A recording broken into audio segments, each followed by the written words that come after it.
All right, here we go. Hold your ears, folks. It's showtime. All right, guys. Showtime. Hey, guys. Showtime. All right, showtime. All right, showtime. Hey, showtime. Showtime, kid. Let's bring it in. It's showtime, right? It's showtime. Let's kick some ass. Ed Berliner, the fastest show in sports. Greetings, true believers. Welcome back into the fastest show in sports. I'm your host and ringmaster, Ed Berliner. Thank you so much for joining us. We got a long way to go and a short time to get there, so let us dive right in. Remember when college football used to be all about going to the games on the weekends, have a good time, maybe a tailgate party? You win some, you lose some. It's okay, as long as you compete and you have a good time. Oh, where have you been? That is no longer what college football is all about. College football right now is you will win or else. And it will cost a lot of people their jobs. It simply is the way we are here in 2025. People are not satisfied anymore with going and saying you put in a great competitive effort. You really gave them the old try. Doesn't work anymore. And the evidence is in Oklahoma State. Mike Gundy, 21 years head coach of the Oklahoma State Cowboys, an excellent career, considered to be one of the best college football coaches in the nation. However, what has he not done? Well, let's see. He's won, but he hasn't won a national championship. Therein lies the rub, because right now what we have is a college football society that simply states, I want to win every year. I want to contend every year.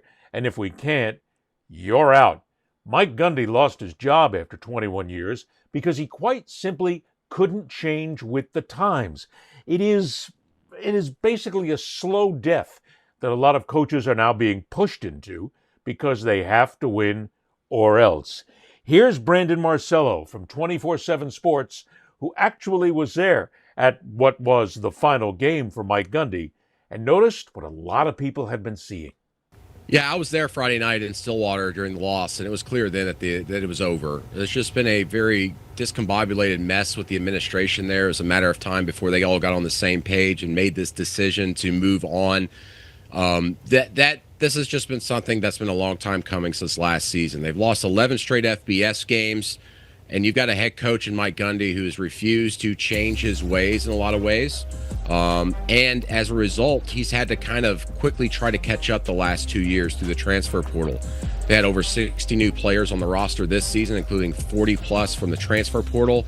And the problem is that those additions from the transfer portal are not great players. They're just good to average players. And when you throw that all in the mix, on top of a base, a foundation last year, they only won 3 games, you get this disaster you're seeing now in Stillwater.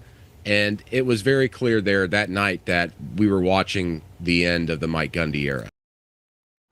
It is also very clear that we are watching the end of many eras in college football because the coaches themselves have to make the change. The coaches have to understand what is now the new college football of 2025.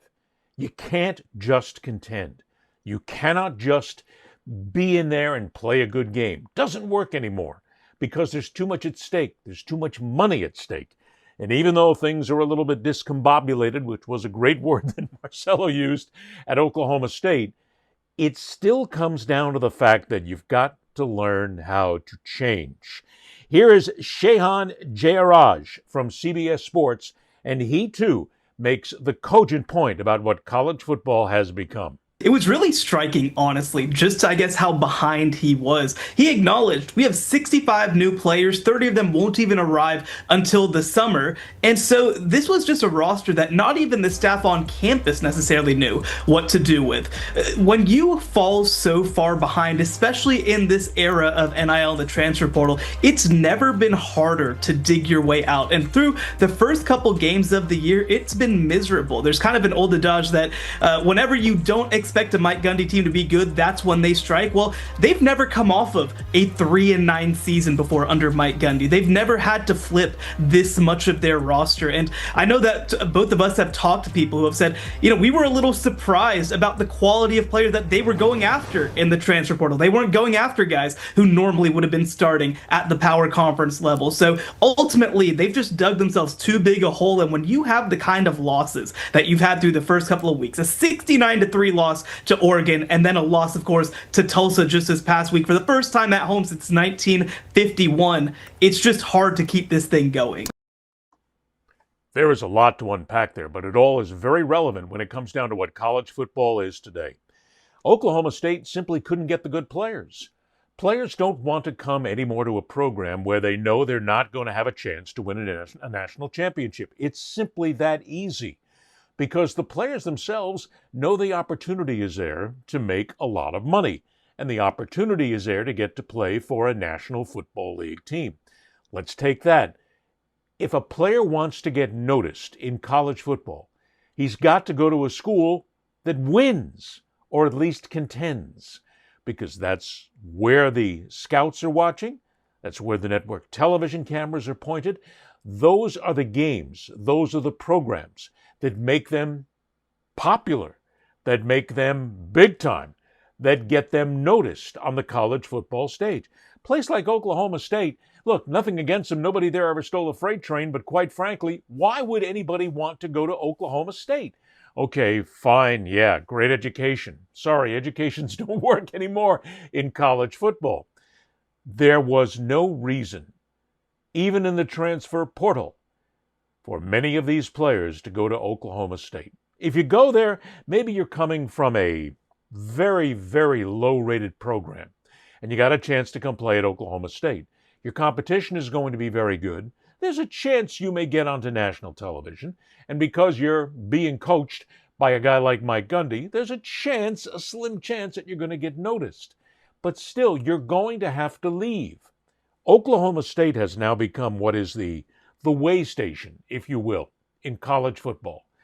Because if a player wants to make a lot of money, and they all want to make money, and they all want to go to the National Football League, and they all want to get noticed, you're not going to get it done at Oklahoma State. How many times recently has anybody talked about OSU for being a national title contender? I can't remember the time. It doesn't happen. So here you have the player who's in a mediocre program, who can't get into Notre Dame, Miami, UCLA, Ohio State. So what is he going to do? He takes the Oklahoma State route. I can go there, I can play, the competition is better, I can get better, and then I still have to look at transferring out. See, players now have to look at their career as being more finite than ever, because when you're coming out of high school, you want to pick that right team. If the team is right, then you'll be there 1, maybe 2 seasons. If it's not, you're going to be there 1 season, and then you're going to transfer out. And then maybe that second team is not where it really is going to help you, so you're going to transfer out again.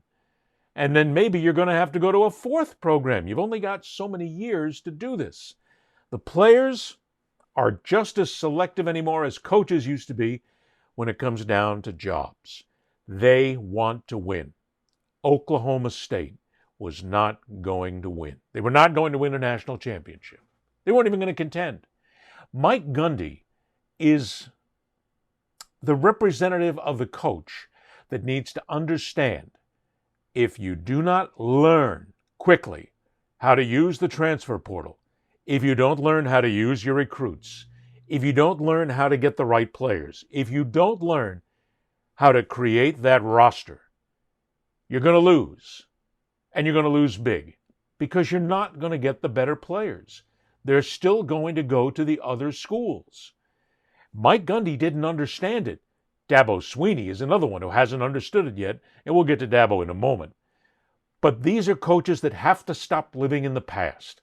This is a new era of college football. The fans won't stand for it. The fans and the boosters and the sponsors will not stand. You want to go win 5 games a season? Go ahead. You want to go win 6? Go ahead. But do it on your own time. Don't do it on my time. Don't waste my time. Don't waste my dollar. Because if I'm going to go, this old rah-rah, sis-boom-bah, alma mater stuff is all just crap anymore. Nobody cares. It's not like people come to college football games anymore. Let's say Miami. And they say, I want to go to a game because I want to root on my alma mater. I went to Miami. It's great to be there. It's great to be a Miami Hurricane and all that stuff. Guess what? That fan gets tired real fast. And they have in the last several seasons. if they don't contend for a national championship. They want to win. They stop coming. The stands don't get full. The money stops rolling. So you bring in a guy like Mario Cristobal, who did not really understand the portal in his early stages, but has very quickly learned how to make that portal work for him. So now the team is better. The team is the second best team in the nation, might be the number one team before long. But they learned how to make it work. Coaches need to understand that you can't win without those transfers. And the transfers won't come unless you're winning. It's a vicious circle. But it still is what college football has become. Coaches are going to have a very short lifespan, because it used to be that maybe a coach comes in and maybe like a Mike Gundy, you get 21 years. You're not going to get that anymore. It's never going to happen. We are past the stage where we're going to see coaches there for 2 decades. The Sabans of the world who were there for a number of years, not going to happen, because the transfer portal changes everything. Players can now move at will. Teams change. It used to be that a college football team would change, let's say, every 3 years, every 4 years maybe. When you had new players come in, new blood, new classes, things changed. Players would play for you for 2, 3, sometimes 4 years. Won't happen anymore. Sometimes the players won't play 2, 3, 4 games for you before they want to get out, and they don't want to play for you anymore. So you have to understand that it is now much more of a business than it ever was before. And the fans, and I'm going to look the fans right in the eye right now, because you know that you're not going to go just for the rah-rah, sis-boom-bah alma mater. You want to win. If you're going to pay these kind of ticket prices, if you're going to invest this kind of time, if you're going to spend all this money on the gewgaws, the shirts, the hats, and everything else, you want to win. And if you don't win, you're leaving. And you're going to leave because why waste my time? So that's what we have in college football right now. It is all about being able to dig out. And you can't dig out unless you use that portal. Right now, more than ever before, the power in college football is in the hands of the players. And the players know it. Because the really good ones, hey, I can change your program in a heartbeat, but you're going to pay for me. You're going to pay my NIL. You're going to pay my under the table. You're going to get me the kind of money I want. And I'll come in and maybe we'll win. I'm going to certainly try because I want to leave here and I want to make a lot more money. There is no such thing anymore than the preponderance of college athletes, college football players, who want to play for a team just because they want to. Well, maybe there is. Maybe he says, my dad went there, my mom went there, I want to go ahead. I want to be a Crimson Tide. I want to be a Longhorn. I want to be a Bruin. I want to be a Hurricane because they were there. But 9 times out of 10, these players want to get paid. They're mercenaries. And the mercenaries run college football right now. And if the coaches don't learn how to use the portal, they're out. But then here's the next side of this. We have rapidly, I said this a couple of years ago. I thought it was going to take a few years. It hasn't. We are now in the era of college football where it is the haves and the have-nots. Simply stated, there are no more than 20 teams in America right now that will ever win a college football national championship, at least in our lifetime. 20 teams, that's it. Matter of fact, I'll go one step further. I'll bet you there are 15 teams, no more, that will win a national championship. You know why? They have the money. They have the power. They have the players. These are the schools that the players want to go to. The Floridas, the Miamis, the Texas, Alabama, Auburn, Ohio State, Michigan, Oregon. These are the teams they want to go play for because these are the teams that are going to win. So if you continue with all of these great players that are just circulating around these 15 teams, and the next generation, and the next generation, and the next generation, it's going to continue. We have made the cutoff. There are only certain teams that are going to ever contend for a national championship in our lifetime. And maybe occasionally a stray team will wander into the playoffs. Maybe. But it's unlikely. because it's not all about just winning games. It's about starting to get the best players. And the best players want to go where the best chances are to win. And that's maybe those 15 teams. It's a shame. I mean, as we always, in college basketball, we still talk about the fact that there's a Cinderella team. There are no more Cinderellas in college football. Turn in your glass slippers. And yeah, somebody's going to say, well, this team might come up and this team might come up. Yeah, they might. But it's not likely. There's no more Cinderellas in college football. You got to stick with the big teams. And the big teams have the players, they have the power, they have the money. And the rest are going to have to learn how to subsist on a second level, which gets them maybe 9 wins, 8 wins.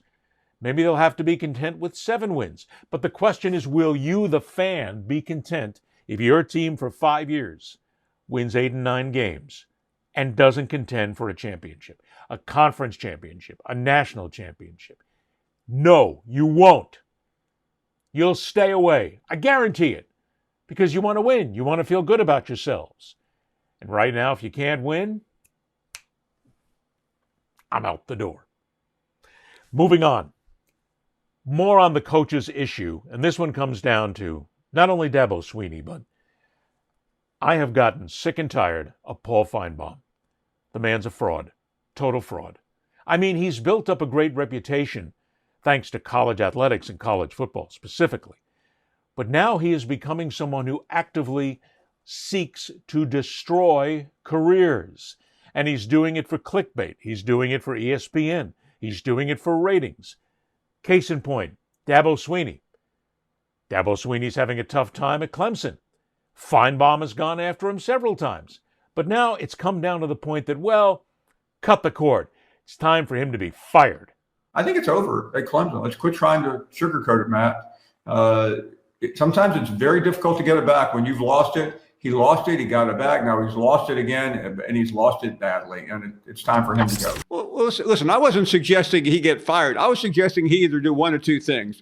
Goes to another school while he still can, or go into TV, which I think he would be very good at. But I don't like his future at Clemson. And the one thing I don't want to happen here, because of Dabo's greatness, he's won 2 national championships, he played for the title countless times. I don't want to see Dabo Swinney, a Hall of Fame coach, end his career 5 years from now looking like Mike Gundy did on Tuesday afternoon, being pushed out the door after an amazing career. That's really my major point here.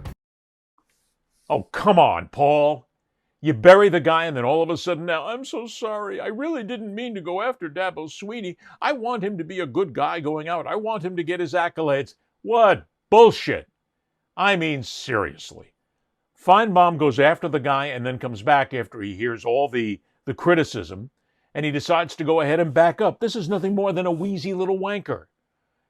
Because you're not sticking with it. You basically said, and don't tell us anything different, Paul. You said right there, it's time for him to go.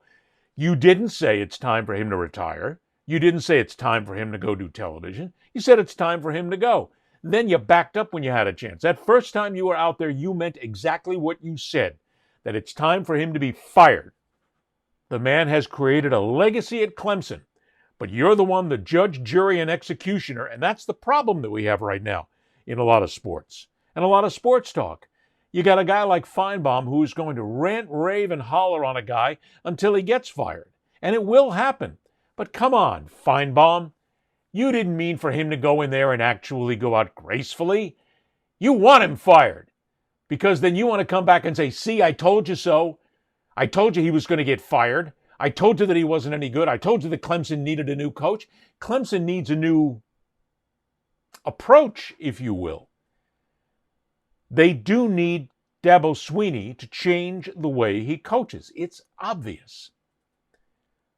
But I get a little sick and tired every now and then of these guys who go on rampages for no reason whatsoever and still decide that they want to hammer away somebody. In the end, we're going to find out that there's going to be something going on between Finebaum and Swinney.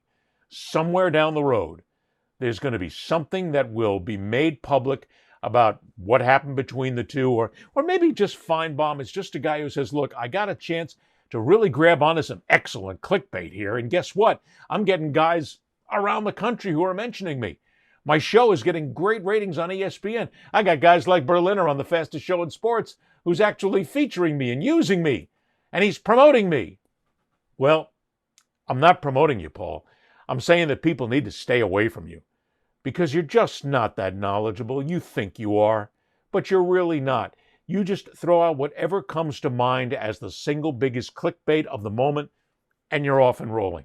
It's cliches. You're saying the same thing over and over and over again, like so many of your peers. Say something new. Come up with something new. Stop with the old shtick, because that's all you are right now. You're an old shtick master. And look, I don't know Paul Finebaum personally, and as a matter of fact, if I crossed him in the street, I probably wouldn't even know enough to stop and say hi. And I probably wouldn't. If, we work on the same stage here, basically, I'd stop and say hi to Paul. Of course, he might not say hi back right now. But Paul, the biggest thing is people don't respect you anymore because you change, you waffle, you move.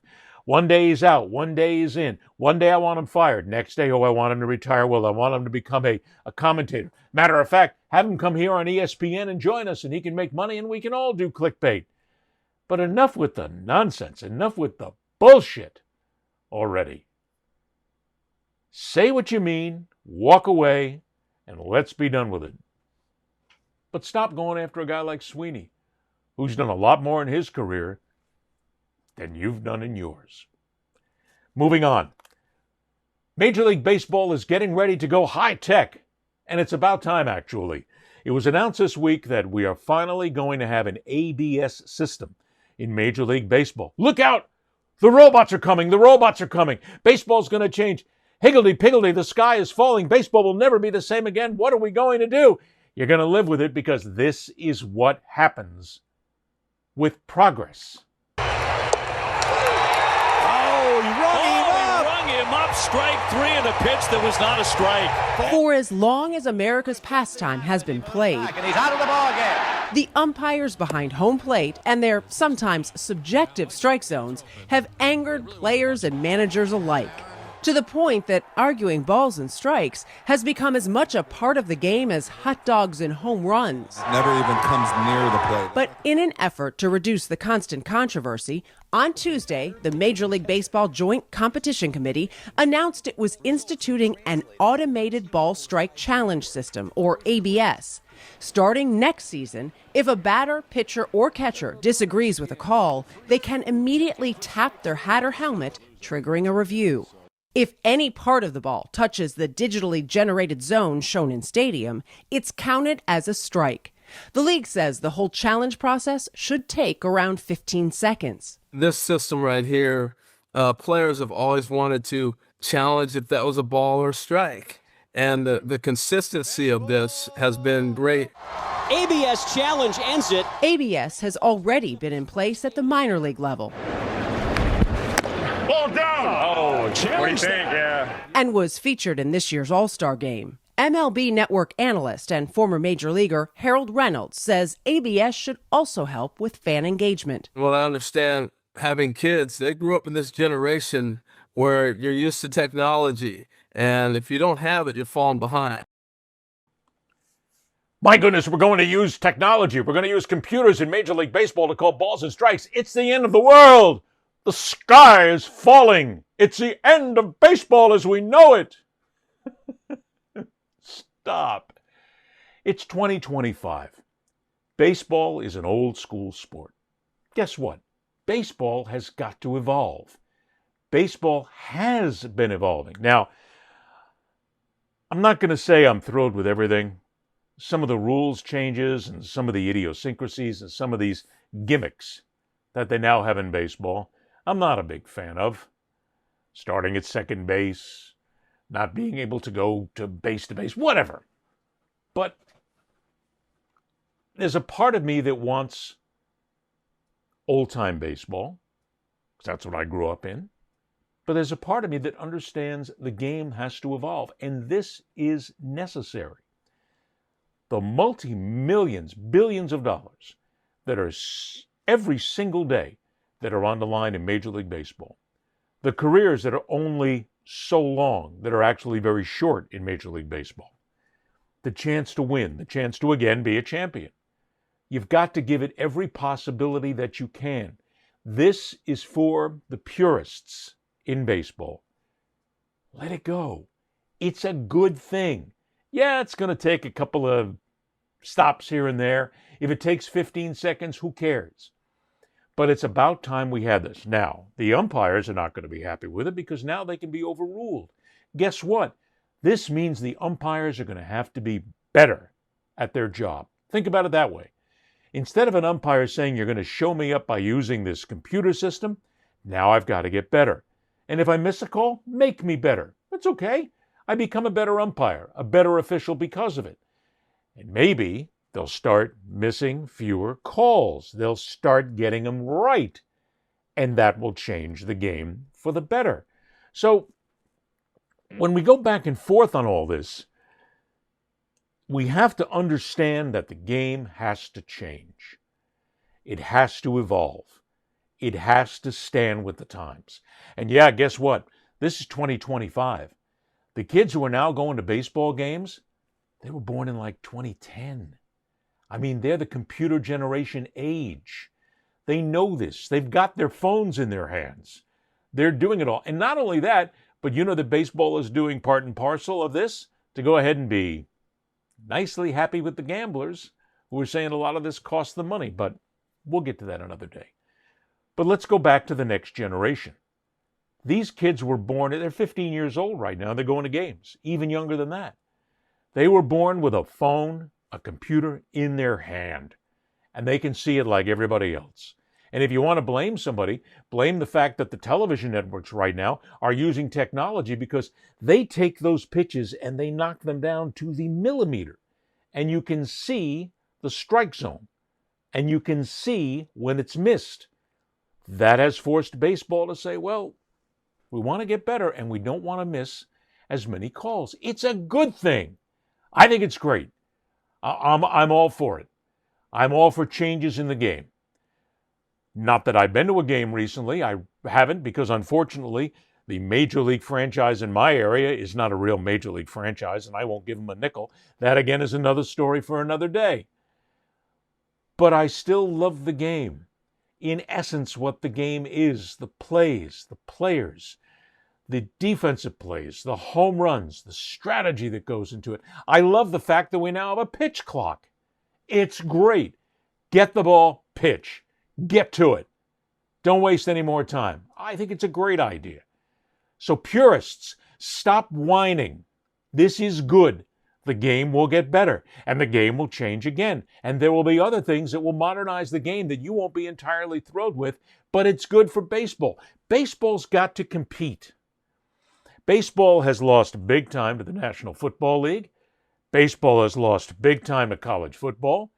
Baseball is at times losing to the NBA and maybe even the WNBA. It loses sometimes to hockey and NASCAR and tennis and golf and other sports. It must compete. This is how they compete. So let's bring the computers in. Come on. Let's bring the Terminator in. Let's go ahead and have this kind of techno baseball. Why not? Give it a shot. I'm all for it. And I'm all for my Boston Red Sox to win another World Series. But that's another story altogether.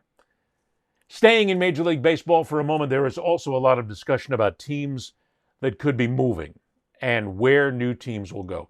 A lot of this conversation has come up because Tampa is really still looking for a place to play. Now, the Rays have been sold, but still, they played in a tuna can, one of the worst ballparks in Major League Baseball in Tropicana Field. It was a tuna can. It's been damaged and they're going to rebuild it. It's in the wrong place. It's the wrong kind of stadium. It's the wrong technology. It's not a ballpark. It's a can. And now they're going to be stuck there again. I guarantee you new ownership is already looking at places to play. They're going to still wind up at Yankee Stadium, Steinbrenner Field, because it's the only place to play in the area. And to be honest, they haven't done bad in getting attendance to a very small ballpark.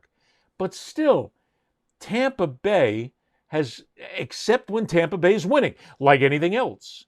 If the franchise is winning, people show up. Gee, where have we heard this before? If they're not contending, fans don't show up. It happens everywhere.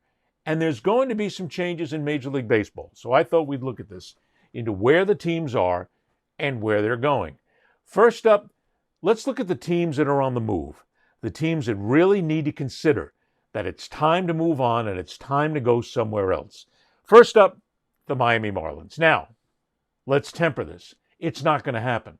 The Marlins are locked into that stadium for a long time, and there's a lot of debt service that has to be paid. So it's not like the Marlins can pick up. They can't.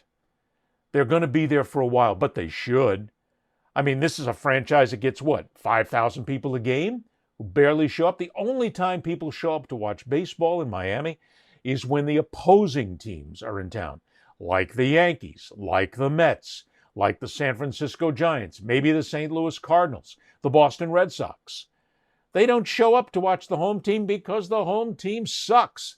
It maybe is the worst ownership in Major League Baseball. They've been eliminated again. I think it's now 30 of 34 seasons for the Marlins where they haven't been in the playoffs, where they're not going to contend for a World Series. Again, the numbers could be wrong, but still, this is a franchise that doesn't win. And the people in Miami don't care. They don't care about this franchise. The franchise hasn't given them any reason to care about going to the ballpark, enjoying a game. That's why look sometimes and you'll see 5,000 people in the seats. The Miami Marlins need to move, but they won't. The Chicago White Sox. Oh.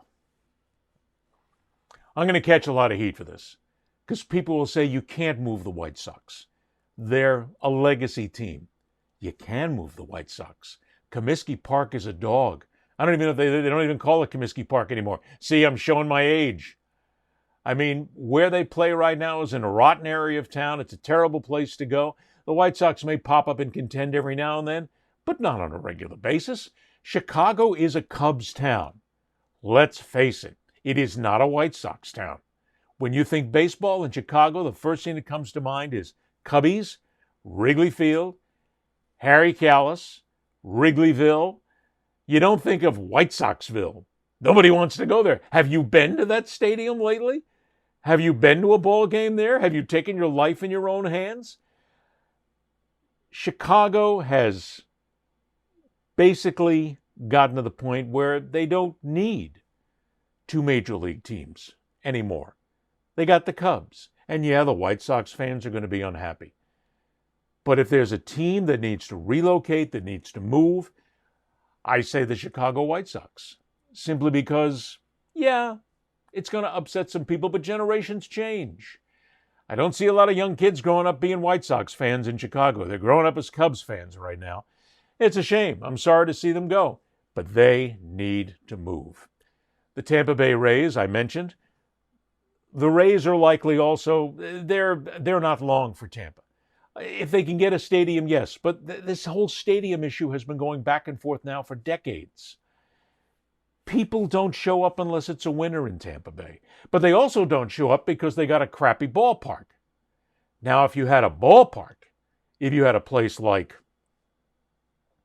Fenway, or where the Giants play, or where the Cardinals play, or where the Rangers play, if you had a real ballpark in Tampa, I think Tampa would succeed greater than Miami.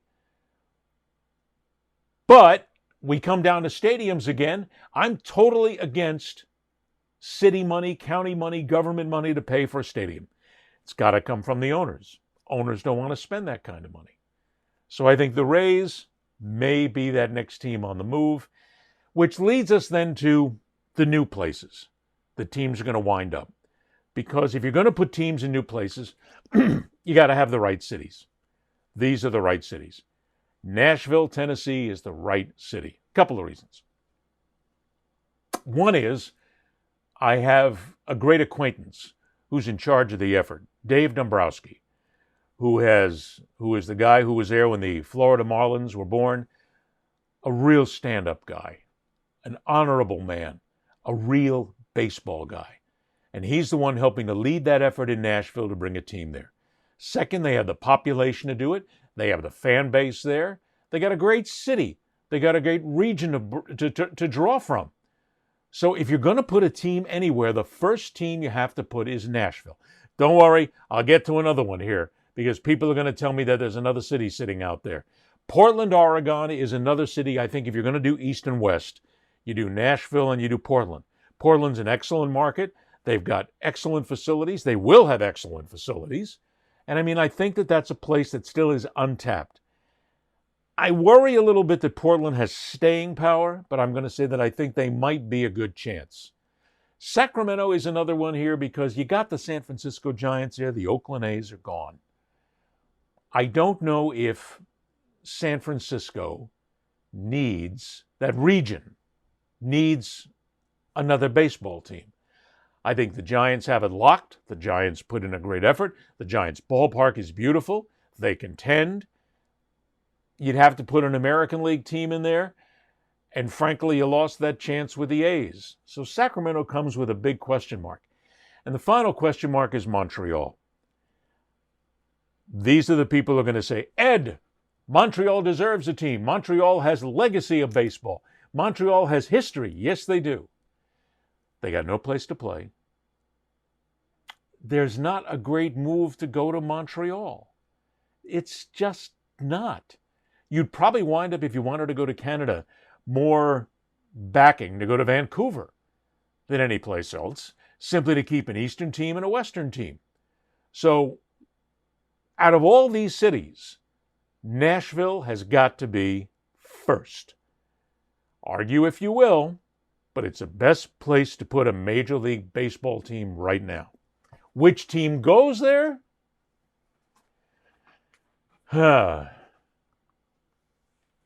Story for another day.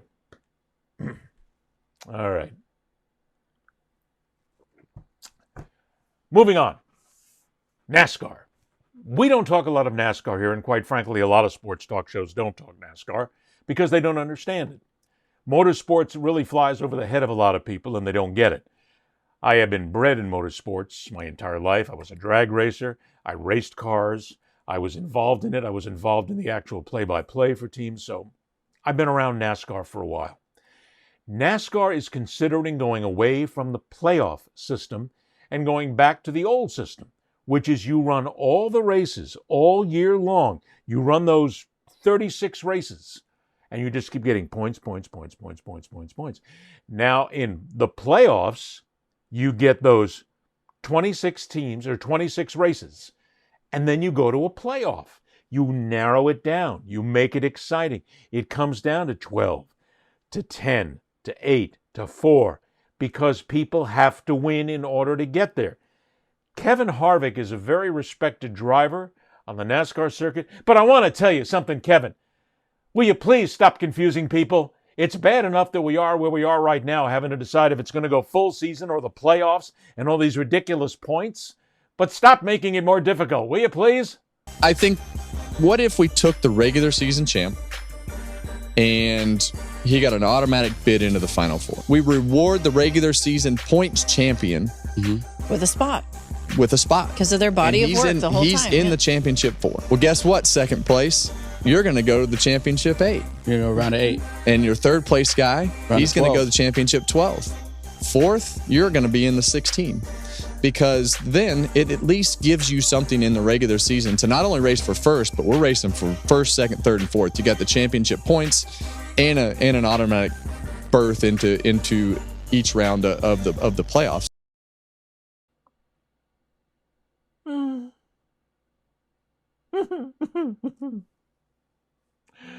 Do we need to make this more difficult than it is right now? Kevin, thank you for thinking about things like this, but please stop. Don't do this again. You're going to hurt people, good people, who are going to have to use their noggins to think again of another way to run this system. Look, it's very obvious. NASCAR has shot itself in the gas pedal foot so many times in the last few years by taking races away from certain tracks, by changing the rules as the races happen. As the season goes on, they change the rules. They punish them for these stupid little niggling nuances that mean absolutely nothing. And the fans go, huh? This is it? This is this is what we've got right now. NASCAR needs to stop trying to change the game in its flow. Have the game, have the sport, don't change the rules after a race, after a series. Just keep it competitive as far as playoffs are concerned. The playoffs are the single best thing that has ever happened in NASCAR. Ever. Ever. Because it creates excitement. It means you've got, and for the non-race fan, you've got 26 races. 26 races where you get a chance to win, build up points, build up a body of work during the season. You have to use those 26 races to get to the last 10 races of the year. And you do that by getting points, and then you are the top drivers. Because the guy who's sitting back in 22nd is not going to win a championship. The guy who's sitting back in 18th, 19th, and 20th, he's not going to win a championship either. It just doesn't happen like that. Because it's still a point system. So the point system they have makes the teams and the drivers compete harder for 26 races. And then, see, here's the problem. You've got a lot of these teams that are coming back in going, well, we're not in it. We're just sitting here. We're wasting time. We're no longer in it. We've got to get ready for next year. Okay, because you didn't do well during the regular season. That's the way sports is. You get to a postseason. You get to compete for it. You get to be part of the best and then the best of the best of the best. It's the way it happens. Leave it alone. Leave it alone. Stop changing in mid-flow. The point system makes for great racing. It makes for great competition. And it's easy to follow. If you take Kevin Harvick's idea and start putting top fours in there, it's going to drive this whole thing again insane. But if you get to the point where you're just taking points again right to the end, by the time you get to the end of those 36 races, you've only got 3 or 4 that have a chance. And maybe not only that, maybe with 3 races to go, one team has so dominated that they've put it away. Win the championship. Walk away. I got 3 races to go and I can skate. What about 2, 3, 4, 5? They got no chance. They're out. Keep the playoff system. Don't go back to the old ways of doing things. Evolve. Improve NASCAR. That's what it's all about. Sports needs to improve. Stop being old fuddy-duddies left back 100 years ago and get with the times. It's good. It's good. Understand that. Moving on. Our main story in the show. This one's going to take a little time. But it also means we have to understand a few things. I want to introduce you to Rudy Johnson. Rudy Johnson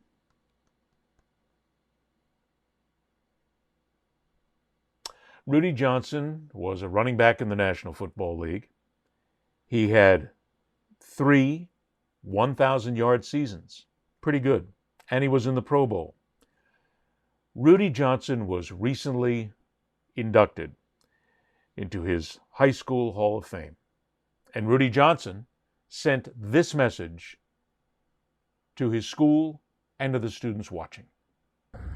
Hey everyone, sorry I couldn't be with you to accept this award, but I wanted to give a big thank you for the honor of being inducted into the Chesterfield Hall of Fame. I also want to say thank you to all my coaches and all my teammates who helped me along the way. My first stop up in this journey was playing youth football for the Ettrick Trojans. Playing with the Ettrick Trojans, I also had the opportunity to play with a great coach named Kenny Coombs, my first ever head coach. He told me, keep your head on straight, stay focused, and one day we'll see you on Monday Night Football. I took those words to encouragement. Next stop up, before it was all said and done, me and Coach Combs and the rest of my teammates, we were able to win the first ever Super Bowl championship trophy back for my beloved Ettrick Trojans, which meant a great deal to me, my community, my friends, and everyone, and family.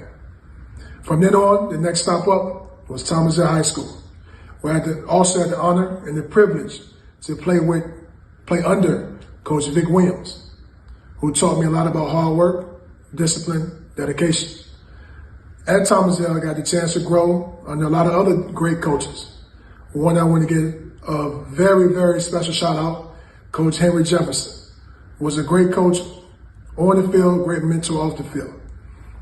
My journey in my time at Thomasville High School, I cherished every moment of it. All 4 years was a different challenge. We won a lot of games, and there was a lot of heartache at the end when we didn't pull through in the crunch time. But through the journey of them all, from Little League, from Ettrick to Thomasville High School, it was all worth it, and all of the relationships that were built along the way. I want to give a special shout out to all the people who came before me, the alumni from Thomasville High School and Ettrick Trojans. Also, the same people who came after me. So, with that being said, I just want to say, dream big, shoot for the stars, stay focused, never give up. And one more thing, to all the kids from Chesterfield County, I'll be watching for the next star to be born. Inspirational words from Rudy Johnson. Rudy Johnson will not be watching, because not long after he recorded that, Rudy Johnson was found dead.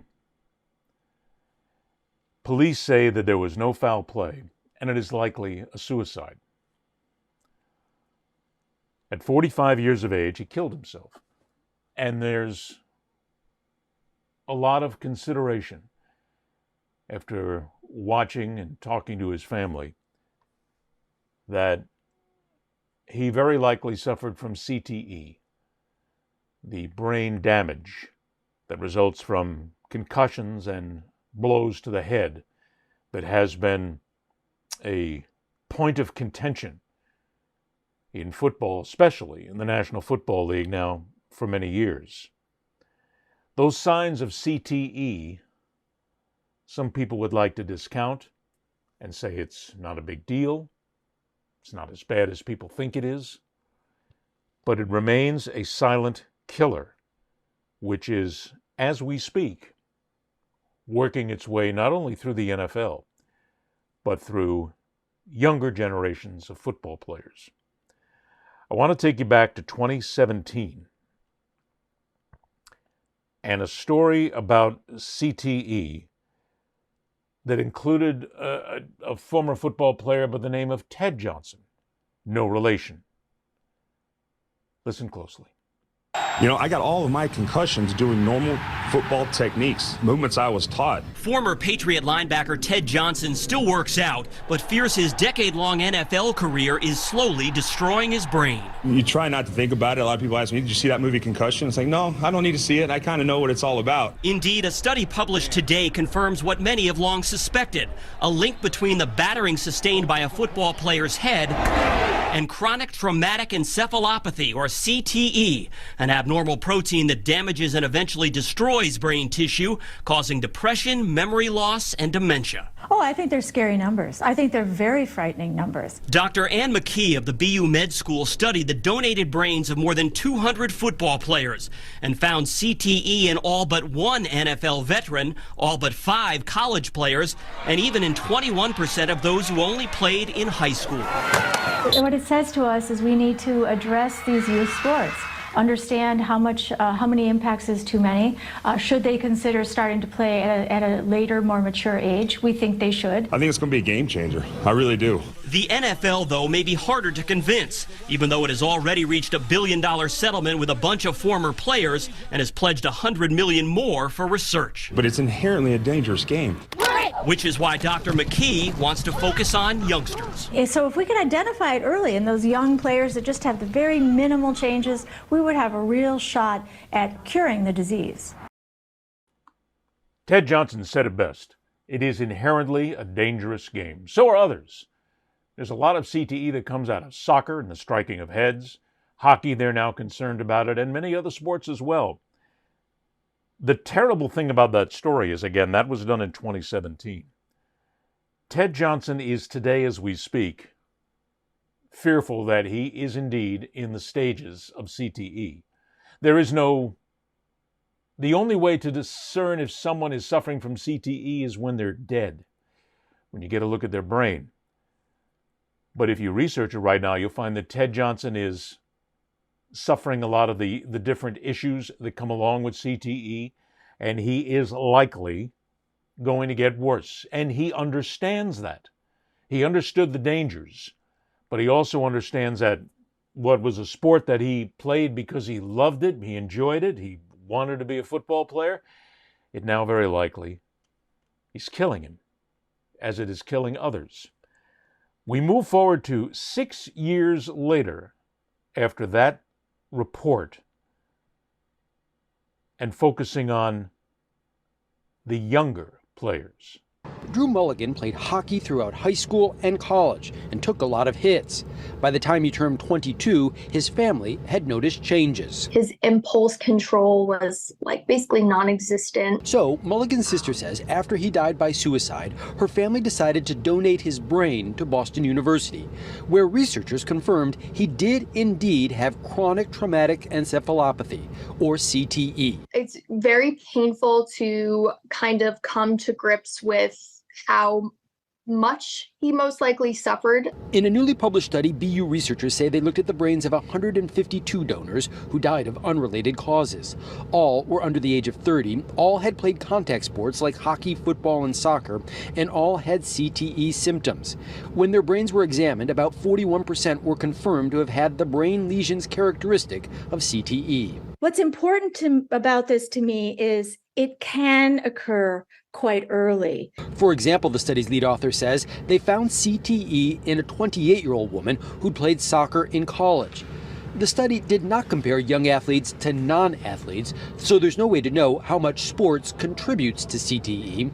But researchers say it is enough to show that some sports need to change. It's imperative that we start to get very serious about eliminating what we call head impacts in these sports.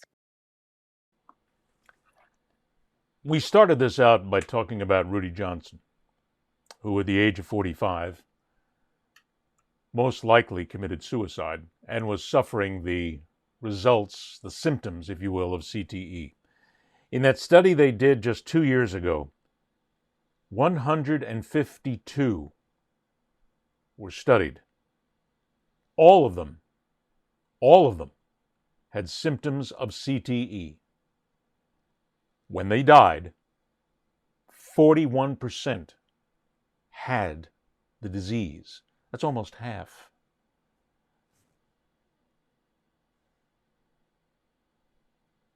The Rudy Johnson death has to make us take a breath, step back.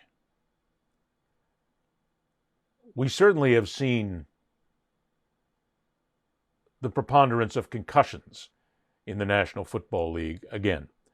One story is Tua Tagovailoa, who's a very good player for the Miami Dolphins. He has suffered numerous concussions. He has been held out on concussion protocol. It is very likely, if you speak to the doctors and the researchers that are involved in CTE, they will tell you that very likely Tua is going to suffer some effects of CTE later in life. Now, these are grown men and grown women. In those cases, they make the decisions. They are faced with the medical fact that says if you continue to play football, soccer, hockey, there's a very good chance that you will be a vegetable as you get older. Very good chance. Maybe half, maybe more. We don't know. But these are adults making these decisions. And we have to realize they're allowed to make them. They're adults. It's your body. Do with it as you please. But that then brings us to the kids playing Pee-wee football, Pop Warner football, high school football, to the kids playing in junior hockey, to the kids who are playing in hockey where there's not a lot of hitting when you're a young kid. There certainly isn't the kind of hitting you see as the game gets faster and stronger when you get to the college level and then the pros. But there is still the impact. In soccer, where the header is a popular play, every time a head comes together, every time the head and the brain are moving when they come together. Shakes the brain. Kids doing this. So we have to now ask ourselves, do we want our kids to continue to play sports, a sport where there's the chance that we are committing them to a terrible future? Might not happen. See, I guess that's what people will say. They'll come back in this conversation, in this argument, and say, wait a minute, Ed, not everybody gets CTE. You just said it, only 41%. There's a good chance that my kid's going to be just fine. You're right, there is. There's also a good chance your kid could become the adult who later in life is unable to remember anybody's name, can't have decent motor functions, forgets to eat, can't hold a job, can't recognize their kids or their grandkids. It's all possible. This is a story without any real resolution. But I felt in this show, in this concept, very few shows will bring this to the fore. You don't see this on ESPN. You see it if a story happens and a player dies and is found to have had CTE, but you don't see them doing any real stories on it. You don't see Fox Sports doing it. They're in bed with the National Football League, with the NBA, with the National Hockey League. They don't want to hurt their cash cow because that's where the money comes from, but that's also where the injuries come from. I don't have an answer for this. I really don't. I have been affected by it in my personal life with people I know. I know several people who have been diagnosed with CTE. I know several people who are fearful and have told me flat out they know that they have it, but we're not going to know until they're dead. So this is a personal thing to me. I don't know what the answer is. The National Football League hid this, covered it up for decades. They allowed their players to die, all for the buck, all for the bang, all for the game. They paid out a lot of money for it. Now they're taking instances such as the new helmets, the new gear to try and stop the possibility, but you can't. It's not possible with the way the heads come together and the brain gets jarred. The brain sits there in a fluid, floating. Inside the head, the skull is smooth on the outside. Inside, it contains points and bone. The brain bangs up against it. It gets injured. It gets punctured. And the damage is done. I just want to bring this to the fore in the discussion. I would love to hear from people who are worried about their kids, who are worried about their brothers, who are worried about their sisters, who are worried about people who could be affected by this. What do you do? Here is the question. You're a parent. Your kid plays hockey, football, soccer, and maybe your kid boxes. And you condone that, and you push that. How do you feel? Are you worried? Do you want to stop? And when do you stop taking chances? When do you start taking chances? When do you get to the point where you say, I have to stop this because I don't want my kid, my husband, my boyfriend, my girlfriend, my cousin to die? And is a sport worth dying for? That's the biggest issue here. We'll continue to follow this story because I think it's important.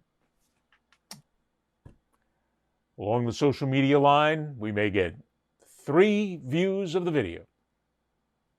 Okay. That's 3 lives we may have changed. I'll take it. It's a good place to start. Moving on finally in something, let's go ahead and see if we can bring a little fun to this gathering before we get out of here right now. Coming up on Monday night, the Miami Dolphins host the New York Jets. 2 0-3 teams, 2 desperately bad teams. I mean, maybe a case can be made that the Dolphins might not be that bad.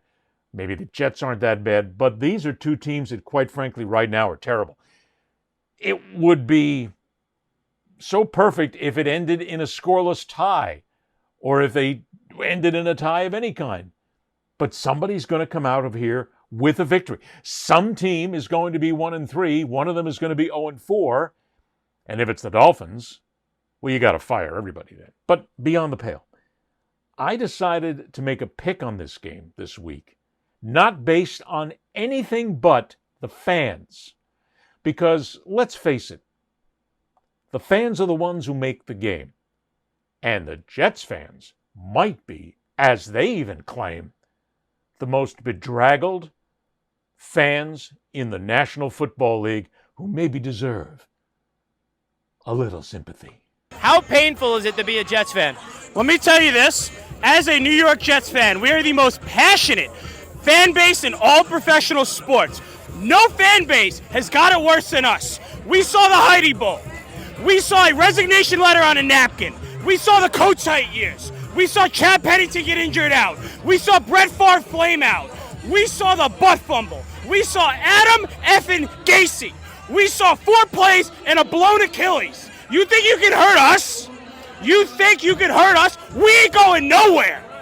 Jets fan yesterday, today, tomorrow, forever. Jets, Jets, Jets, Jets. Let's go. That's called passion right there. That's what I'm talking about, my guy. Let's go. In comparison, then, and the passion of Miami Dolphins fans, who have their own unique way. Well, the Dolphins lost to Daniel Jones this week. I am so confident that the Dolphins win that I will legit do whatever the top comment on this video is. We actually lost to Daniel Jones! And the top comment for that video was become a Bills fan, which is absolutely not happening. But we can meet in the middle. So until the end of week 2, Monday Night Football, I will wear this Bills t-shirt in every single one of my videos that aren't skits, and I will wear this t-shirt until Monday Night Football ends. So for the rest of the week, you will only see me in this Bills t-shirt. So let's put it on. There. Are you happy now? I hate this so much. From the perspective of the fans, and whom do we root for? The Jets or the Dolphins? Both fan bases are in terrible shape right now. It's difficult to live as a fan. But which one? Where is the greater amount of passion? This is tough for me because I was at Jets-Dolphins games for many years. I covered them, and I remember all those wonderful fights in the stands and in the parking lot where they always happened. And I've never been a Jets fan. Sometimes the Dolphins, I don't know. I'm completely torn on this one as to whom I think is the better fan base and whom then will win and who will get that victory.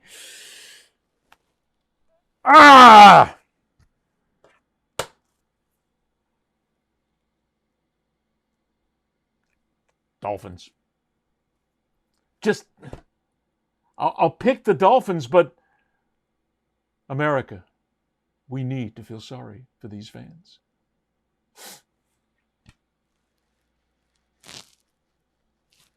They need our help. They need our sympathy.